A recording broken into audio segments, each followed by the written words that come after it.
Alam mo ba na milyon-milyong tao sa buong mundo ang nasa panganib ng sakit sa puso dahil sa mataas na kolesterol? Ang kolesterol ay mahalaga para sa normal na paggana ng iyong katawan. Ngunit kapag ang iyong mga antas ay tumataas ng masyadong mataas or masamang kolesterol or LDL, maaari itong humantong sa mga seryosong issue sa kalusugan tulad ng mga nakablock na arterya, atake sa puso o mga stroke. Ang kolesterol ay isang uri ng taba, lipid, na matatagpuan sa iyong dugo na mahalaga para sa pagbuo ng malusog na mga selula. Gayunpaman, ang pagkakaroon ng mataas na antas ng kolesterol ay maaaring humantong sa mga problema sa kalusugan, partikular na nauugnay sa mga daluyan ng puso at dugo. At ito ay gumaganap ng isang mahalagang papel sa iba't ibang mga function ng katawan tulad ng pagbuo ng mga lamad ng cell. Ang kolesterol ay isang mahalagang bahagi ng mga lamad na pumapalibot at nagpoprotekta sa mga selula. Paggawa ng mga hormone. Ito ay mahalaga para sa paggawa ng mga hormone tulad ng estrogen, testosterone at cortisol. Pagtunaw ng pagkain. Ang kolesterol ay tumutulong sa paggawa ng mga asido ng APDO sa atay na tumutulong sa pagtunaw ng mga taba. Synthesis ng vitamin D.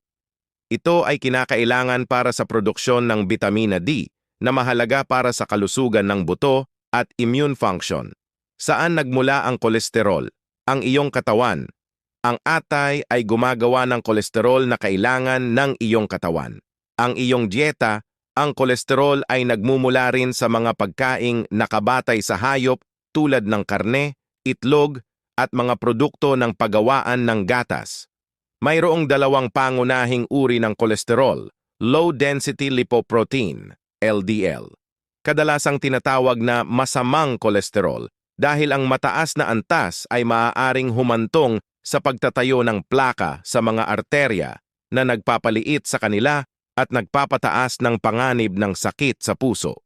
High-density lipoprotein, HDL, kilala bilang magandang kolesterol dahil nakakatulong itong alisin ang LDL cholesterol mula sa daluyan ng dugo na binabawasan ng panganib ng mga problema sa puso.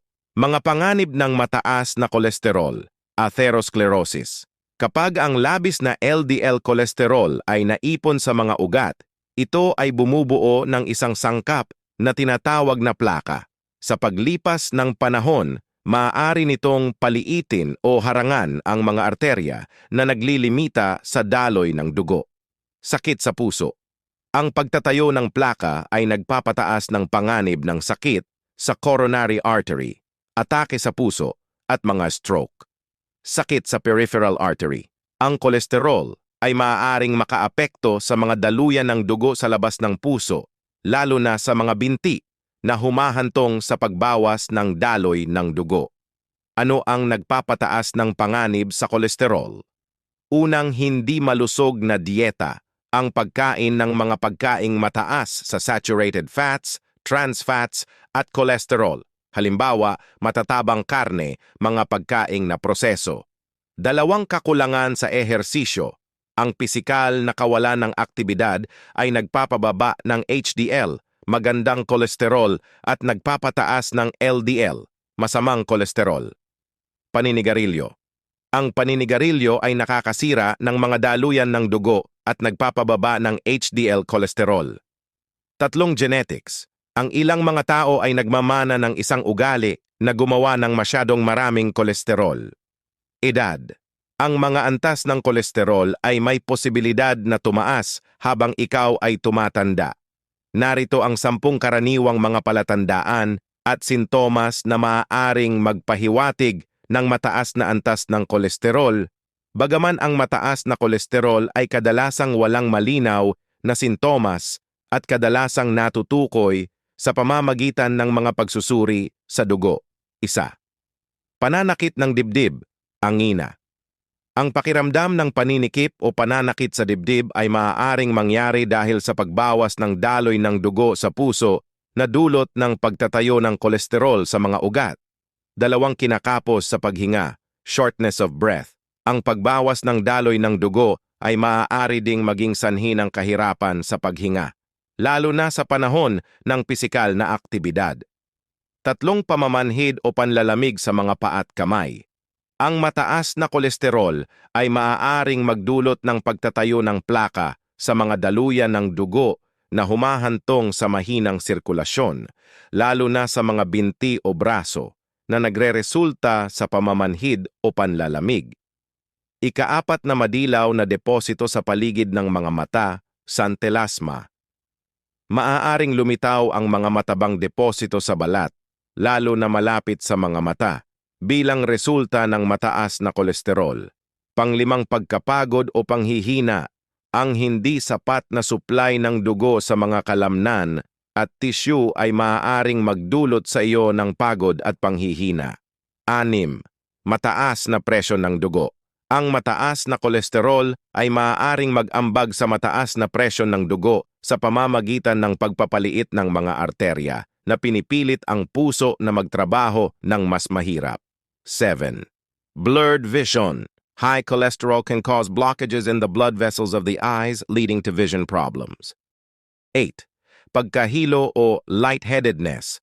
Ang pagtatayo ng kolesterol ay maaaring makaapekto sa daloy ng dugo sa utak na humahantong sa pagkahilo, lalo na sa panahon ng pisikal na aktibidad o mabilis na pagtayo. 9. Swelling in the legs or ankles or pamamaga sa mga binti o bukong-bukong. Ang mahinang sirkulasyon dahil sa baradong mga arterya ay maaaring maging sanhi ng pagpapanatili ng likido at pamamaga, lalo na sa ibabang bahagi ng paa. 10. Atake sa puso o stroke. Sa matinding mga kaso, ang unang senyales ng mapanganib na mataas na kolesterol ay maaaring atake sa puso o stroke, sanhi ng kumpletong pagbara ng daloy ng dugo sa puso o utak. Karaniwang walang kapansin-pansing sintomas ang mataas na kolesterol hanggang sa magdulot na ito ng malaking pinsala. Kaya ang mga regular na pagsusuri sa dugo ay ang pinakamahusay na paraan upang masubaybayan ang pagtaas ng antas ng kolesterol. Pero huwag ka mag-alala, kaibigan, dahil ituturo ko sa iyo ang natural na paraan para maiwasan ang pagtaas ng kolesterol sa ating katawan at maiwasan ang panganib na pwedeng idulot nito sa ating kalusugan. Eat more soluble fiber. Ang natutunaw na fiber ay tumutulong sa pagbubuklod ng kolesterol sa iyong digestive system na pinipigilan itong masipsip sa daluyan ng dugo. Sa halip, ito ay pinatalsik sa iyong katawan. Ang mga pagkain tulad ng oats, barley, legumes, beans, lentils, prutas, mansanas, berry, citrus, at gulay, carrots, Brussels sprouts ay mahusay na pinagmumula ng natutunaw na fiber. Ang ganitong uri ng fiber ay nagpapalusog din ng magandang bakterya sa bituka na may papel sa metabolismo ng kolesterol. Ang pagkonsumo ng humigit kumulang 5 hanggang 10 gramo ng natutunaw na hibla sa isang araw ay maaaring makabuluhang bawasan ang mga antas ng LDL or masamang kolesterol. Choose healthy fats. Hindi lahat ng taba ay masama. Ang pagpapalit ng mga hindi malusog na taba tulad ng mga saturated at trans fats ng mas malusog na mga alternatibo ay maaaring mapabuti ang mga antas ng kolesterol. Ang mga saturated fats na matatagpuan sa red meat, full-fat dairy products, at mga processed food ay maaaring magpataas ng LDL cholesterol.